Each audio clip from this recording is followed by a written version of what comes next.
Hi, boys and girls. Today we'll be starting a new story. We'll be reading Dona Flor, a tall tale about a giant woman with a great big heart.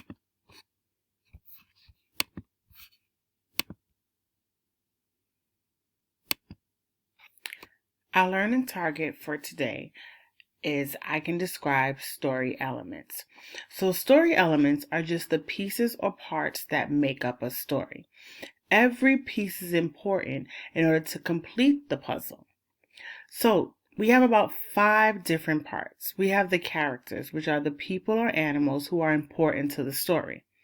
Then you have the setting, which is the time and location where a story takes place. Then you have the problem. It's the main issue, struggle, or conflict that the main characters are up against. So that's the problem, the issue. We also have key events.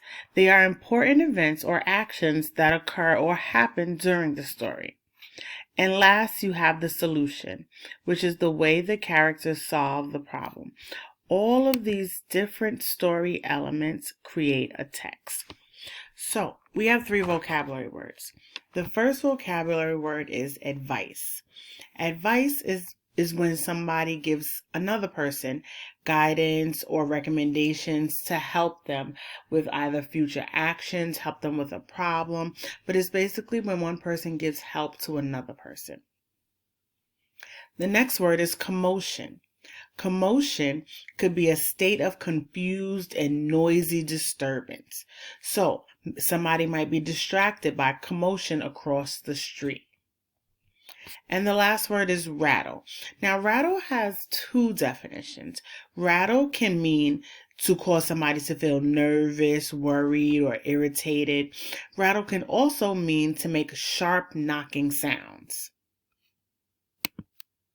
So today you're going to read Dona Flor, and you're actually going to read the entire story. So if you have not done so already, I want you to press pause and go back and listen to the story.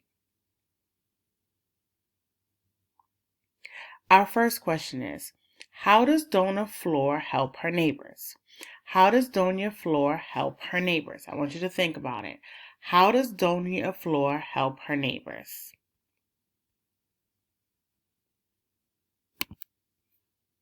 What causes the wind to wake up?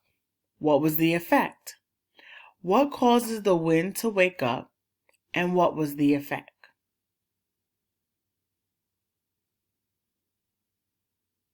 Okay, so now that we've answered those questions, you're going to go back and you're going to answer the comprehension questions that are in the Google form for this story.